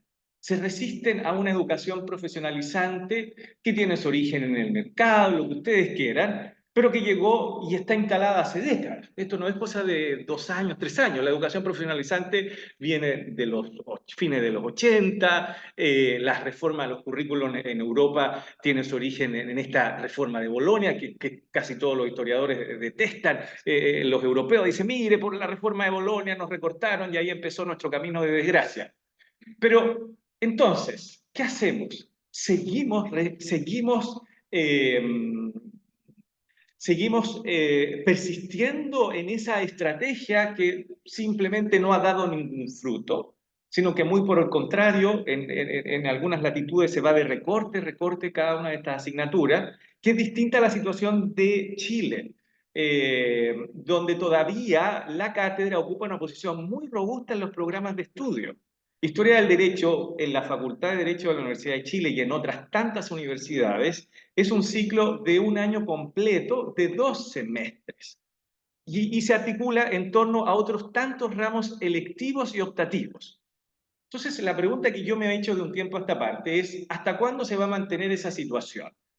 ¿Y cuál sería la forma también de mantenerla? Porque tuvimos un embate que iba a recortar Historia del Derecho del caso de la Universidad de Chile en un semestre, pero fue objeto de una férrea defensa y finalmente siguió en 2 semestres, originalmente eran 2 años, hasta el año 98 eran 2 años completos de Historia del Derecho y quedamos en un año. Entonces uno se pregunta, bueno, ¿qué hay que hacer para mantener esa disciplina? Y uno ve los discursos que legitiman esta defensa y lo primero que llama la atención hoy, en pleno siglo XXI, donde han proliferado los investigadores de las más diversas disciplinas prácticas, comercialistas, procesalistas, laboralistas, penalistas, etc., esta distinción tan maquiavélica entre técnicos y juristas. Y solo aquel que tiene historia del derecho es jurista. Si no hay historia del derecho, son técnicos. Entonces yo lo primero que me pregunto cuando enseño Derecho del Trabajo, un ciclo de 3 semestres, es, ¿yo estoy formando técnicos porque enseño Derecho Positivo? Porque eso es lo que me dicen los historiadores del derecho. Los historiadores del derecho me dicen, mire, si no hay historia del derecho se forman menos técnicos legales. No hay juristas. Y yo digo, ¿yo realmente estoy formando juristas o estoy formando técnicos? Porque los historiadores del derecho me dicen que si no está ese curso en una malla, simplemente se forman operadores jurídicos, no más que eso. Y la verdad que la respuesta hoy día, al menos en las facultades de derecho serias, es falsa. Es falsa. Porque lo que se enseña es una disciplina de forma sistemática y con un nivel de profundidad idéntico al que se enseña la disciplina de historia del derecho y la disciplina de derecho romano. Por algo existen investigadores en esas distintas disciplinas. Entonces, los historiadores del derecho en algún momento, quizás, porque justamente el fenómeno jurídico de esa época permitía esa distinción tan abrupta entre juristas y técnicos, se arrogaron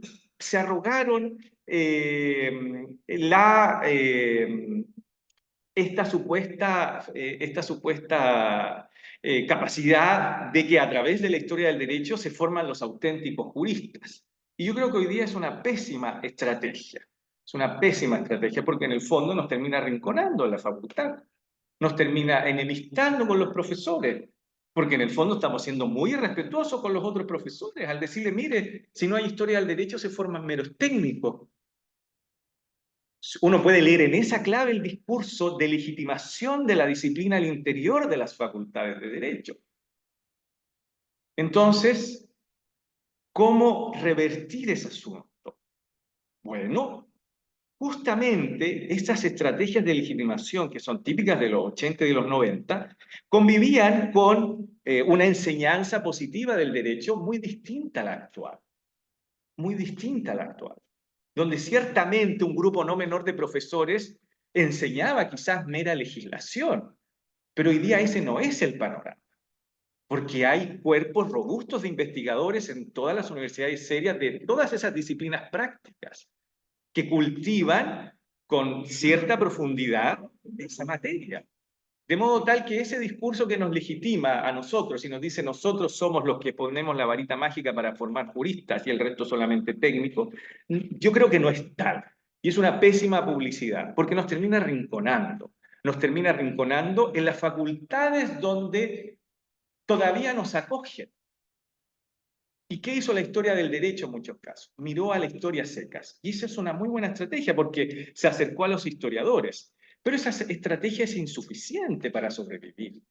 Porque en una facultad de historia nadie quiere a los historiadores del derecho. Esa es la verdad. Se juntan con nosotros, pero no nos van a dar. No existe en ninguna facultad de historia un curso de historia jurídica.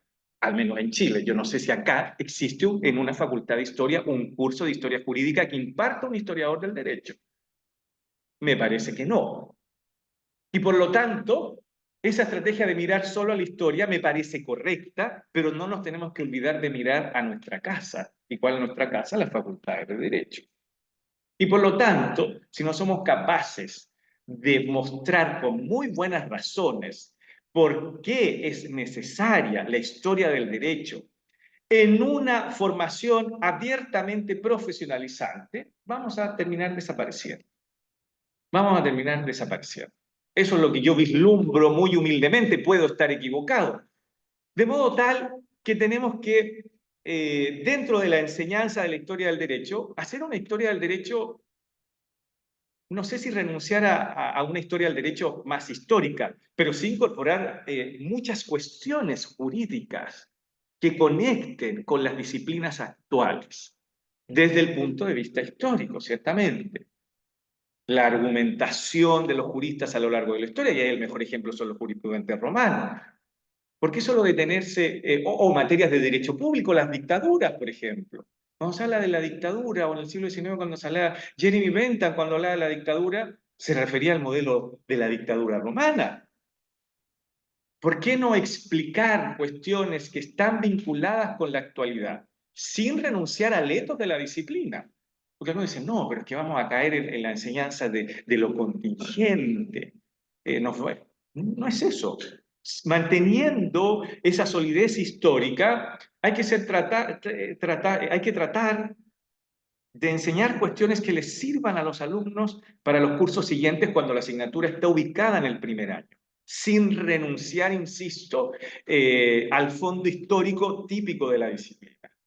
Y por eso que me parece que el discurso que legitimó la incorporación de la historia del derecho y esta idea de formar juristas, hoy día en un contexto donde las disciplinas prácticas son estudiadas por investigadores a jornada completa, al menos acá en América. En Europa la situación es distinta porque siempre tuvieron, o al menos adelantaron a nosotros, un cuerpo robusto de investigadores en las distintas disciplinas que se denominan prácticas. No es una buena estrategia de legitimación y de sobrevivencia. Aquí hay una estrategia no solo de legitimación de la disciplina, sino que de sobrevivencia al interior de las facultades de Derecho, porque ese es nuestro hábitat natural, es nuestro hábitat natural. Y por lo tanto, lo que yo sugiero, y esto es el resultado de unas reflexiones provisorias que debo ahondar para una publicación que está preparando la doctora Kluger, es justamente buscar cuáles son esos puentes concretos entre la historia del derecho y las restantes disciplinas jurídicas que integran el currículum de la abogacía, sin renunciar a nuestro fondo histórico, pero sí acercándose más a los abogados, desde el punto de vista de las materias que se investigan. Y quizás sin romper con ese vínculo con los historiadores, que sedujo a muchos historiadores del derecho durante la década de los 90 y el 2000. Pero, insisto, eso no nos reporta, o nos reporta muy poco en una facultad de derecho.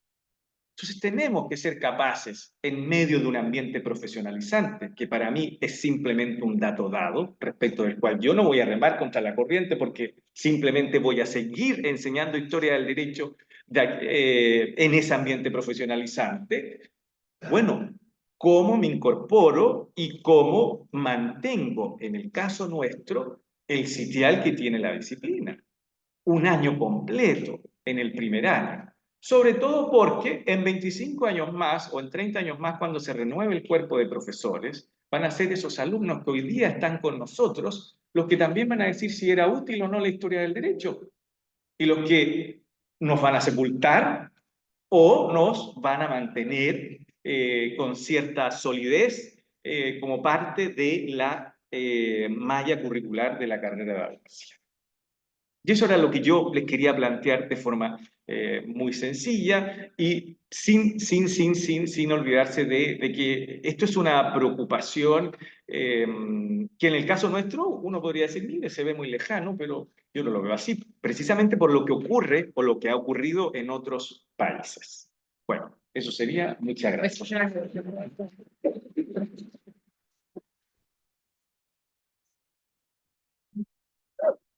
Vamos a volver a cafecita. Bien. ¿Este celu es tuyo? Bueno, maravilloso encuentro estamos teniendo. Acá tuvimos como así un balde de agua fría, cómoda para el debate. Quiero 4 horas más de debate. Bueno, pero claro, yo quiero el debate y me llega, ya se sentó al lado mío antes de que lo llame. Usted se anticipa todo. Muy bien, mi querido Ezequiel Abasolo. Mira, te toco, es verdadero, existe ese ser poderoso. Bueno, mi querido Ezequiel Abasolo, también otro referente de la historia del derecho y de la historia, bueno, porque acá tuvimos recién a Roberto que viene con esta formación de las materias codificadas y las no, y de la especialización y de la no, y acá yo tengo a alguien que es un historiador, de verdad, o sea, estudia historia, de verdad, y abogado. Así que ahora vamos a ver qué visión tiene, titular catedrático de Historia del Derecho en la UBA y en la Pontificia Universidad Católica Argentina, miembro de número de la Academia Nacional de la Historia, director del Instituto de Investigaciones de Historia del Derecho, nuestro querido INIDE, y su director de la Escuela del Cuerpo de Abogados del Estado. Después de esta presentación, a ver qué nos dice, que nos dejaron temblando recién. A ver qué dice el querido Ezequiel. Espérame que voy a hacer una admisión. Ahí está. Dale. O me echa usted. No, tranquila. Bueno, ¿qué tal? Buenas noches para la audiencia. Buenas noches acá para la gente que nos está acompañando en el salón de la Universidad de Buenos Aires. Lo primero y principal, por supuesto, como hemos hecho todos, el agradecimiento para la querida Viviana, que es la responsable de animarnos, de convocarnos, y también agradecerle, bueno, por supuesto, a Ricardo, su generosidad, sus palabras, a su impulso, pero en principio, más allá de que el tiempo es corto y no tenemos demasiado para explayarnos, pero agradecer la erudición y la inteligencia de los colegas que me precedieron. Después seguramente Laura también va a aportar lo suyo, pero por el momento ahora esa es una expectativa. Lo de Viviana, Ana Brisa, Paco y Roberto es ya tangible por parte de la audiencia y también para mí está lleno de ideas muy sugerentes. En este sentido, siempre es bueno colocar en un título esta referencia a desafíos y perspectivas. Yo particularmente quiero terminar en algún desafío, a partir del tema específico que preparé, pero también no me puedo resistir a hablar de tres, no palabras, sino de tres expresiones o tres ideas que están en estas presentaciones muy presentes, y que tal vez se afianzó o se dimensionó con más fuerza a partir de lo de Roberto. Bueno, hay una idea de acoso, de persecución, de temor que tenemos con respecto a nuestra disciplina, pero creo que en este sentido hay, por un lado, una nostalgia inadecuada. También es una idea para compartir, bueno, las cosas son y van cambiando y tenemos que salir de nuestra zona de confort. Hay una zona de confort académica, una zona de confort de el mundo era mejor antes, era más sano, cosa que cuando uno empieza a revisar los papeles y consulta, no era tan así. Y el gran problema o el gran desafío que estamos teniendo nosotros en particular es el de caer en la irrelevancia. O sea, nuestro saber, Ana Brisa hizo unas consideraciones muy interesantes, pero creo que también tenemos que ver las cuestiones no solamente desde el ámbito de las materias universitarias, sino también de nuestra disciplina. Y creo que también esto, más que un producto terminado, es una oportunidad para seguir reflexionando. Yo he tomado muchas notas, y a mis pobres ideas le he agregado muchas más ideas, y se lo quería agradecer. Y bueno, un poco en la idea o en la pretensión que tengo de compartir con ustedes, la ponencia o la colaboración, la titulé La historia del derecho en el diálogo entre el saber jurídico y las ciencias históricas, de acuerdo con la doctrina de la Procuración del Tesoro de la Nación.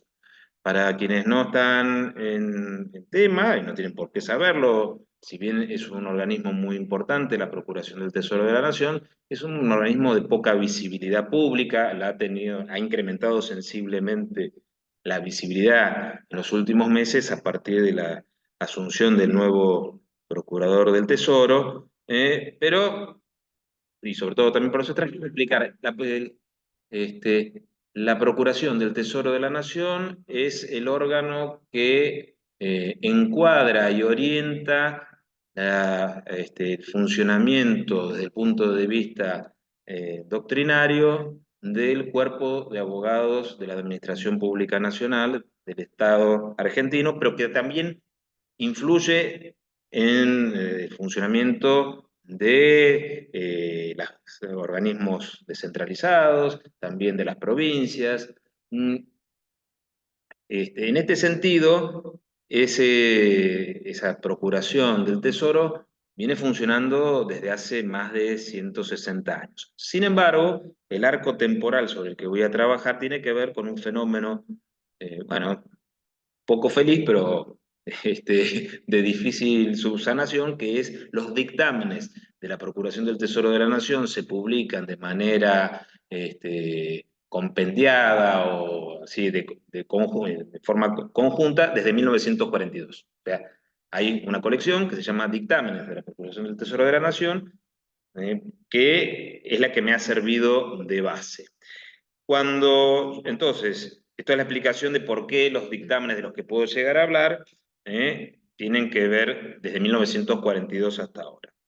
Cuando nosotros recorremos esos dictámenes, les digo, nos encontramos con algo que ahora después voy a redondear, pero aproximadamente con unas 300, entre 300 y 350 referencias a la historia.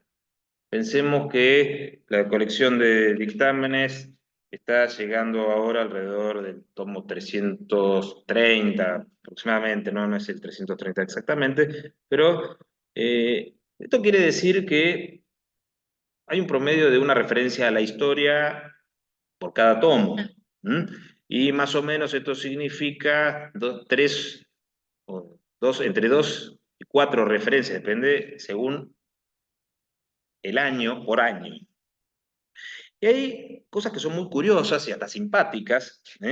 Por ejemplo, hay un dictamen en el cual se avanza sobre la importancia de la historia, tiene que ver con un reclamo del Instituto Nacional Sanmartiniano contra la obra Bolívar de Salvador de Madariaga, donde lo critican, lo consideran un detractor del padre de la patria. El libro de Bolívar debe ser rechazado y criticado. Bueno, una cosa, y debates históricos, así también se habla en algunos de los dictámenes de la obra de Abel Chaneton. No, porque tiene que ver con que la viuda de Chaneton solicitaba una pensión, y entonces el entonces procurador habla de su obra tan conocida, de tal jerarquía, desinterés y beneficio general, merece la pensión proyectada. También Osvaldo Cutolo llegó a los dictámenes. No, hay una cantera, y de paso para los que me están escuchando pueden entender que acá hay un yacimiento de materiales interesantes para trabajar, como puede haber en otros repositorios administrativos. Ahora, esto lo traía como una nota de color para darse cuenta de que hay posibilidades, hay noticias. Ahora, lo que nos vamos a encontrar, y yo pensaba, pero el tiempo no me lo va a permitir, traer algún dictamen de Bernardo Velar de Irigoyen, que era el procurador que estaba en el año 42 y se mantuvo hasta el año 1949, y del anterior procurador del Tesoro, el doctor Zanini, nos encontramos con que hay referencias históricas. Y esto tiene que ver con que este arco amplísimo ideológico, con miradas antropológicas distintas, sociales, diferentes, es que hay una función, una capacidad que tiene la historia en relación con el derecho. La historia explica. La historia explica. Por ejemplo, en este sentido, cuando fue el momento en que tuvo que dictaminar el entonces procurador Alejandro Ahumada, plantea, bueno, para definir tal posición en materia federal tenemos que recurrir a la historia, o al revés, a contrario, no estimo necesario a efectos de dilucidar este problema que se está trabajando, historiar el sistema represivo, arbitrado, o sea, llega hasta el punto, está la importancia que se le asigna a la historia por parte de los operadores jurídicos concretos que hacen abogacía del Estado, prioritariamente derecho administrativo, pero la abogacía del Estado no se agota en el derecho administrativo. Está la relevancia de la historia que, por ejemplo, llegan a necesitar de explicar por qué no hacen historia. O sea, estos son los datos que están ahí ocultos u opacos en el discurso. En realidad, cuando uno empieza a ver, encuentra expresiones sueltas, categorías como ámbito histórico, contexto histórico, la relación entre las instituciones jurídicas y el desarrollo social. Hay un arco amplio, momento histórico, o sea, la historia explica, ubica, pero esta sensación que uno puede recorrer y que es transversal a las distintas integraciones de la Procuración del Tesoro, llegaron a consolidarse en una doctrina que el procurador de la restauración del orden democrático, Héctor Fassi, integró dentro de lo que él llamó las reglas de hermenéutica de la Procuración del Tesoro de la Nación. Y lo que es interesante es que esas reglas de hermenéutica que Fassi refiere y que retoma el procurador García Lema y que retoma también el procurador Rubén Citara, se consolidaron en un dictamen de Alberto Rodríguez Galán de 1972. Este dictamen es muy interesante, no alcanzo a desarrollarlo, da para un trabajo en particular, pero por ahí dice, la evaluación de resultados de la tarea interpretativa no se agota en esta comparación. Así como para de Ruggiero el proceso interpretativo se desarrolla a través de 4 elementos, gramatical, lógico, histórico y sociológico, la conclusión a la que se arribe debe ser congruente con las palabras, el espíritu, la historia y los factores sociales de la ley. Bueno, esta es la síntesis de este dictamen. O sea, hoy lo que nosotros tenemos es una doctrina de 50 años sostenida por los distintos procuradores del Tesoro que encuentran en la historia uno de los componentes que hacen al despliegue hermenéutico del titular del cuerpo de abogados del Estado.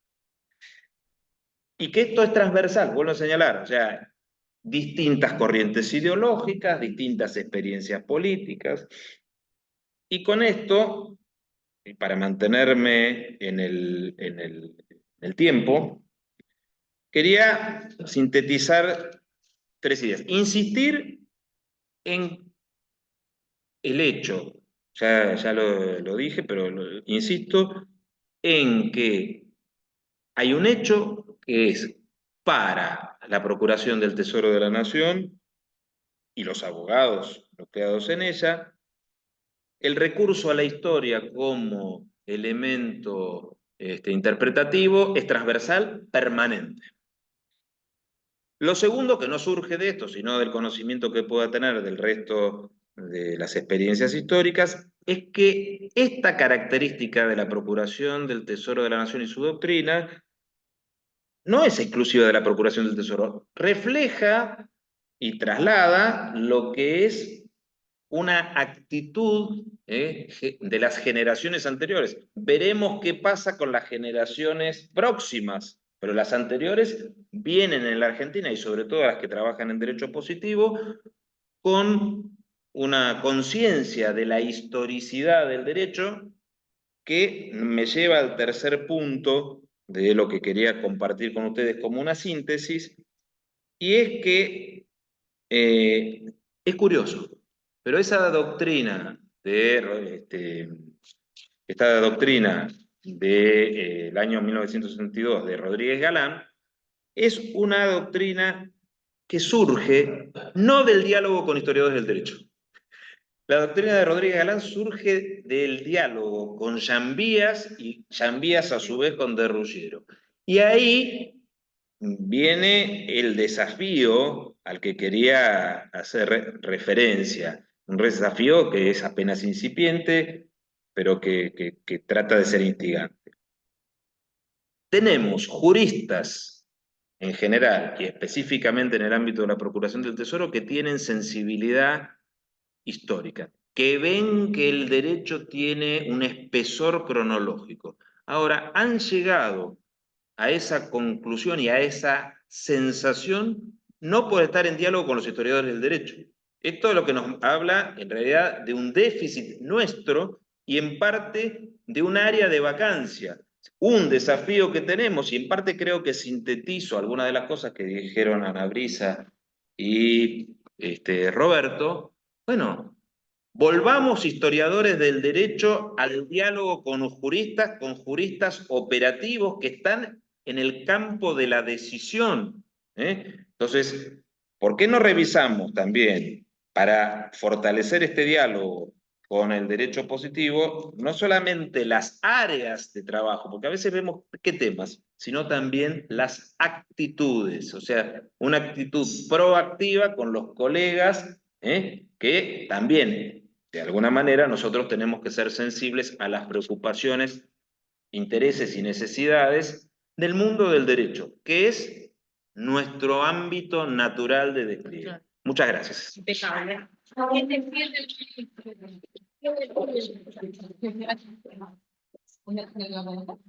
Ah, no, que me había ilusionado. Bueno, y entonces para cerrar este espléndido encuentro que nos deja como siempre, como todo buen encuentro pensando, invito a mi querida Laura Lora. No presento a Laura, bueno, no necesita ninguna presentación más, que ha sido súper reconocidísima como autoridad de la casa y subsecretaria académica. Es un lujazo tenerte en el cierre desde la sociología jurídica. ¿Qué decir de todo lo que pasó? ¿Vas a hablar desde ahí? Donde Dale, vení de este lado, vení de este lado. Tiene que salir porque sí, después si no, va a decir, pero no me das más. Ay, Bueno. mira, está hermosa ahí. Muy bien. Muchas gracias a Viviana por la invitación, muchas gracias Vero también por tus palabras siempre y por coordinar los eventos con alegría. Para mí es un gusto compartir esta mesa con especialistas en historia del derecho, en historia en derecho romano. Y yo hice, como tengo que dar las palabras de cierre, algunas breves anotaciones y a medida que los escuchaba, pensaba los puntos en común que encuentro con la sociología del derecho, que es la disciplina en la cual me desempeño. Entonces,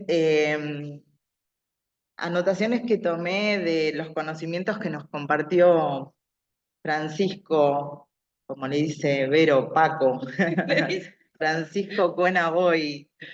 Bueno, de esa síntesis que pude hacer, resalto cómo Francisco pone en evidencia los diversos intereses de las acciones, de los comportamientos en torno a la captatio, valiéndose para ello de diferentes fuentes literarias que le permiten dar cuenta de una realidad social que a su criterio no se condice con el significado jurídico o cómo el derecho significa ese comportamiento, ¿no? Como, también me gustó cómo resalta los aspectos que hacen a la ambivalencia de la institución, ¿no? Porque el derecho también es resaltado por un maestro en el que yo considero mi maestro, Licio Resta, filósofo del derecho y sociólogo del derecho italiano, que justamente resalta los aspectos que hacen a la ambivalencia del derecho. Y puntos en común encuentro porque la sociología del derecho, digamos, una de las posibles definiciones que da del derecho es que el derecho es un mecanismo de la acción social que define y transforma el comportamiento humano. Y cuando da esta definición, se remite a un maestro de la sociología, a Max Weber, que justamente lo que nos deja como enseñanza o rompe con un paradigma anterior al que él propone es que para comprender la acción social tenemos que conocer los intereses que orientan la acción. Es decir, no podemos construir las leyes del comportamiento humano observando, sino que tenemos que entrar en diálogo, vamos a decir, con las personas. La técnica de la entrevista viene a ser una técnica muy relevante para esto, de manera opuesta a lo que otro maestro como Durkheim propone a través de la encuesta, justamente para conocer estos intereses. Entonces me parece que ahí encuentro como puntos de contacto y me resulta interesante esto, ¿no? Después también algo más que anoté, que desde lo jurídico se considera como captatio una serie de actos que no caben en dicho concepto y lo transforman, por ejemplo, en conductas criminales. Y yo lo asociaba como la importancia que tiene el significado de un concepto, no solo en el contexto social en el que surge, sino también asociado a una teoría, ¿no? Cuando vemos la teoría de los sistemas sociales de Luhmann, que toma el concepto de autopoiesis de Maturana y Varela del campo de la biología, donde el concepto tiene un significado totalmente distinto al significado que le da este autor en el campo de la sociología, ¿no? Como siempre viendo cada concepto en un marco teórico, en un contexto, ¿no? Porque si no, adquiere un significado que no tenía para ese momento. Entonces, me parece importante esto del marco conceptual, el marco teórico, el contextualizar. Bueno, después, por supuesto, Viviana Kruger trae el tema resalta aspectos del derecho como fenómeno histórico, producto histórico, que también podríamos decir que desde las teorías críticas del derecho en esta facultad, bueno, traigo a la memoria a Carlos Cárcova como un crítico importante, diciendo el derecho es un fenómeno social, histórico, antropológico, y utiliza un lenguaje estilizado, ¿no? Como, bueno, resaltando esto de lo social, y también poner en conexión que si es algo social, que el derecho es una disciplina del campo de las ciencias sociales, como la historia, como bueno, muchas otras disciplinas, o las distintas ramas del derecho, o las distintas ramas de la historia, también no olvidarnos de las teorías sociales, ¿no? Que subyacen y que creo que es importante también repensar las disciplinas en este sentido. Necesitamos de la historia del derecho para su comprensión, dice Viviana, cultivar el pasado para traer la memoria del presente. Señala que la asignatura es optativa para el plan de estudios en esta facultad. Lo mismo pasa con sociología del derecho. Sabemos la importancia, ¿no?, de resaltar y confrontar los hechos del derecho con el deber ser, donde vemos unas brechas increíbles, ¿no? Sí, las normas se convierten en eufemismos, pero las prácticas van por otro lado, ¿no? Bueno, Ana Brisa, esto también me gusta cómo separás lo que es la cátedra de un abordaje científico de la disciplina. He escuchado algunas conferencias tuyas donde resaltás mucho el aspecto que hace a la difusión, ¿no? Porque, digamos, la dimensión, creo que en definitiva, como investigadores, hacemos aportes al campo de estas disciplinas, ¿no? Donde, por supuesto que la pregunta por la relevancia corresponde a cualquier trabajo de investigación, o sea, no podemos dejar de preguntarnos por la relevancia que tiene nuestro trabajo, sabiendo, ¿no?, digamos, pensando en términos epistemológicos, que habrá una comunidad determinada que determine que lo que nosotros hacemos es relevante o deja de serlo, digamos. Y bueno, por eso transitamos momentos en que es importante y otros momentos en que no, a criterio de distintos actores institucionales. Bueno, Roberto también señala aspectos, Roberto Cedrón Reyes, que yo pongo en común en la sociología del derecho, esto de la sociología del derecho que yo he advertido siempre que voy a los congresos de sociología del derecho, hay abogados, no hay sociólogos. Y cuando vas a los congresos de sociología no hay abogados, entonces la sociología del derecho es una rama de la sociología, necesita de sociólogo. Bueno, ¿qué teorías sociológicas utiliza el abogado para, digamos, esta misma discusión entre historia del derecho por historiadores, historia del derecho por abogados, ¿no? Como esos puntos que encuentro en común.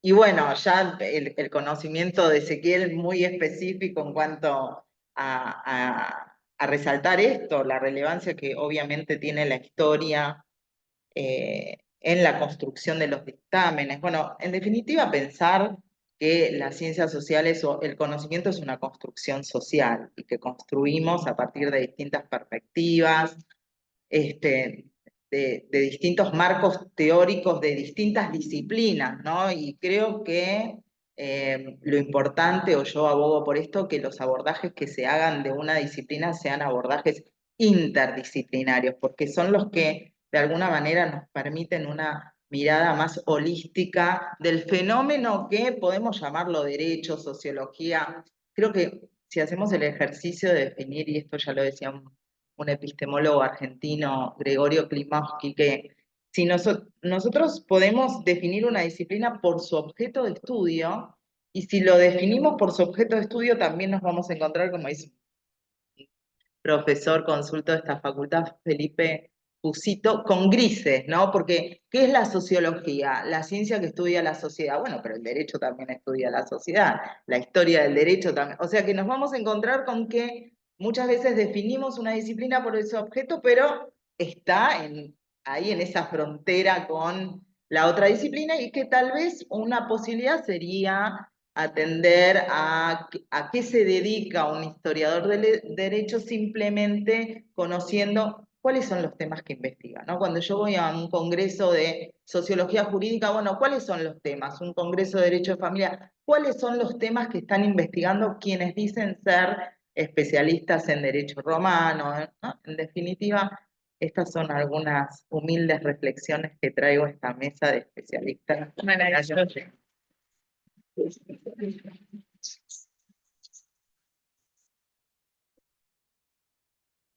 Vamos de nuevo, para la última vez que nos paramos y nos sentamos. Bueno, gente hermosa, nada que decir más que agradecer las espléndidas presentaciones, a la cantidad tremenda de gente convocada vía Zoom. Acá dicen que se lo estamos debiendo al señor de Seguridad Social y Trabajo más que al historiador. Ahora usted me va a tener que definir eso, ¿cuál de los dos pesó más? Bueno, lo cierto es que nos vamos súper enriquecidísimos con todos los contenidos y a pensar porque esto lejos de ser un cierre es una apertura y que valga que todos los que estamos interviniendo acá tenemos 2 o 3 disciplinas sobre las que investigamos e interaccionamos, con lo cual las miradas que hemos presentado creo que dan cuenta de la apuesta que hacemos a la multi, a la inter y a la transdisciplina y a la creencia que este siglo XXI nos va a tener a los historiadores del derecho romano, a derecho de trabajo y seguridad, nos va a tener a todos trabajando, porque vamos a seguir apostando a las ciencias jurídicas. Así que muchísimas gracias, un súper aplauso para todos y todas acá. Nos estamos viendo. Muchísimas gracias, nos estamos viendo. Muchísimas gracias a ustedes, los presentes. Nos cuentan vos al domingo, como nuestro archivo.